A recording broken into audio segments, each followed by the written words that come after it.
और अगर आपको एक्शन लेना ही है अब शब्दों पर, तो खूनी पंजा पर, कांग्रेस की विधवा पर, जर्सी गाय पर, 50 करोड़ की गर्लफ्रेंड पर रेनकोट पहनकर नहाते हैं हमारे प्रधानमंत्री को कहने पर पहले नरेंद्र मोदी जी को गिरफ्तार करिए और फिर किसी के खिलाफ एक्शन लीजिएगा। प्रधानमंत्री नरेंद्र मोदी पर टिप्पणी के मामले में असम पुलिस ने कांग्रेस के प्रवक्ता पवन खेड़ा को गिरफ्तार किया था।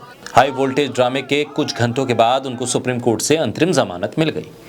आगे खेड़ा को रेगुलर बेल के लिए अर्जी देनी होगी। फिलहाल मंगलवार तक खेड़ा को गिरफ्तारी से राहत मिली है। खेड़ा को सुप्रीम कोर्ट से एक और राहत मिली है। इसमें उनके खिलाफ दर्ज तीनों एफआईआर को एक जगह क्लब करने का आदेश दिया गया है। हालांकि अभी यह तय नहीं हुआ है कि इस पर एक साथ किस कोर्ट में सुनवाई होगी, लेकिन इस मामले ने सियासी तूल जरूर दे दिया है। बोलता हिंदुस्तान पर मैं हूं आपके साथ मिर्जा शाकिर अली बेग। कांग्रेस ने कोर्ट से खेड़ा के खिलाफ दर्ज एफआईआर को रद्द करने की मांग की थी। हालांकि कोर्ट ने एफआईआर रद्द करने का आदेश देने से इनकार कर दिया। पवन खेड़ा पर जो आरोप लगे हैं उसमें पवन खेड़ा को 3 से 5 साल तक की सजा हो सकती है। सुप्रीम कोर्ट का ये फैसला ऐसे वक्त आया जब पवन खेड़ा को ट्रांजिट रिमांड के लिए द्वारका कोर्ट लेकर जाया जा रहा था। अब सुप्रीम कोर्ट का ऑर्डर कांग्रेस के वकील द्वारका कोर्ट लेकर पहुंचे और पवन खेड़ा को पुलिस की कस्टडी से रिहा कर दिया गया। अब असम पुलिस पवन खेड़ा को असम लेकर नहीं जा सकेगी। पवन खेड़ा की गिरफ्तारी के खिलाफ कांग्रेस नेता अभिषेक मनु सिंह भी सुप्रीम कोर्ट पहुंचे थे, जहां पर सुनवाई हुई। सीजेआई डीवाई चंद्रचूड़ की अगुवाई वाली 3 जजों की बेंच ने करीब 30 मिनट तक इस मामले पर सुनवाई की और पवन खेड़ा को अंतरिम राहत दे दी। यानी खेड़ा को नियमित जमानत के लिए अभी आगे अर्जी लगानी होगी, लेकिन तब तक पुलिस उन्हें अरेस्ट नहीं कर सकती है।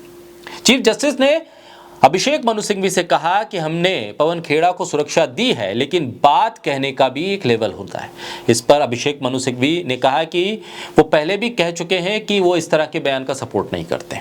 मामला यह हुआ कि दिल्ली के एयरपोर्ट से पवन खेड़ा को गिरफ्तार किया जब वो इंडिगो फ्लाइट से रायपुर जा रहे थे, जहां कांग्रेस का अधिवेशन था। पवन खेड़ा की गिरफ्तारी के खिलाफ कांग्रेस ने सुप्रीम कोर्ट का रुख किया था। कांग्रेस में पूरा हंगामा खड़ा हो गया था। इस मामले को लेकर एयरपोर्ट पर ही कांग्रेस के नेताओं का धरना प्रदर्शन भी जारी था। पवन खेड़ा ने सुप्रीम कोर्ट में यह भी बताया कि उन्होंने जब उनसे स्लिप ऑफ टंग हुआ तो उन्होंने फौरन माफी भी मांग ली। यह अनजाने में कही हुई बात उन्होंने बताया था, जिस मामले को लेकर एफआईआर हुई है। इस मामले को लेकर असम पुलिस की तरफ से पेश वकील ने कोर्ट को बताया कि पवन खेड़ा को उन्होंने गिरफ्तार किया है और ट्रांजिट रिमांड के लिए उनको कोर्ट में पेश किया जा रहा है। पवन खेड़ा के बयान को लेकर उत्तर प्रदेश, असम सहित कई जगहों पर यह मामला दर्ज हुआ था। असम ने पवन खेड़ा के खिलाफ दीमा हसाओ में मामला दर्ज कराया गया था और इसी पर कार्रवाई करते हुए असम पुलिस दिल्ली एयरपोर्ट पहुंची थी, जहां उन्हें रायपुर जाने से पहले ही प्लेन से उतार दिया गया था। लेकिन सवाल इस बात को लेकर है कि क्या बीजेपी के उन नेताओं को लेकर भी ऐसी ही कार्रवाई होगी? खुद पीएम मोदी के बयान जब आप सुनेंगे तब आपको लगेगा क्या ये बयान भी इसी दायरे में आते हैं? ममता बनर्जी को लेकर दीदी ओ दीदी वाला तंज, रेणुका चौधरी पर शुभनिखा वाले बयान को आप किस तरह से लेंगे? कांग्रेस की विधवा जैसे शब्दों का इस्तेमाल या फिर जर्सी गाय जैसे शब्दों का इस्तेमाल, शशि थरूर की पत्नी पर 50 करोड़ की गर्लफ्रेंड जैसे बयान, राहुल गांधी को कह देना कि हाइब्रिड बछड़ा है, आखिर उन पर कार्रवाई कब होगी? उन गोदी मीडिया के एंकर्स पर कार्रवाई कब होगी जो राहुल गांधी को पप्पू जैसे शब्दों से संबोधित करते हैं, चरित्र हरण करते हैं? नेहरू को लेकर जैसे जैसे अपशब्दों का इस्तेमाल तमाम गोदी मीडिया के एंकर लगातार करते चले आए हैं। सोशल मीडिया से लेकर on air satellite TV channels पर जो बयान दिए जाते हैं बीजेपी के प्रवक्ताओं की तरफ से, क्या वो भी इसी श्रेणी में आएंगे? बीजेपी के नेता हैं बिहार से गिरिराज सिंह, सोनिया गांधी को लेकर वो किस तरह की टिप्पणी कर चुके हैं?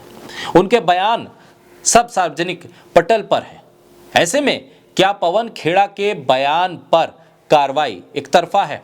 क्या पवन खेड़ा को सिर्फ इसलिए ही गिरफ्तार किया गया क्योंकि वो कांग्रेस के प्रवक्ता थे, वो विपक्ष के नेता के तौर पर थे, इसलिए उन पर कार्रवाई हो रही है?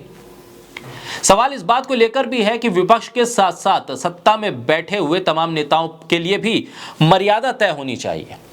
खुद प्रधानमंत्री भी अगर इस दायरे में आते हैं तो उन पर भी उस मर्यादा का पैमाना तय होना चाहिए। विपक्ष के किसी भी महिला या पुरुष नेता पर अभद्र टिप्पणी, जातिगत टिप्पणी, उसकी वेशभूषा को लेकर टिप्पणी, उसके परिवार को लेकर टिप्पणी, क्या ये स्वीकार्य हो सकती है?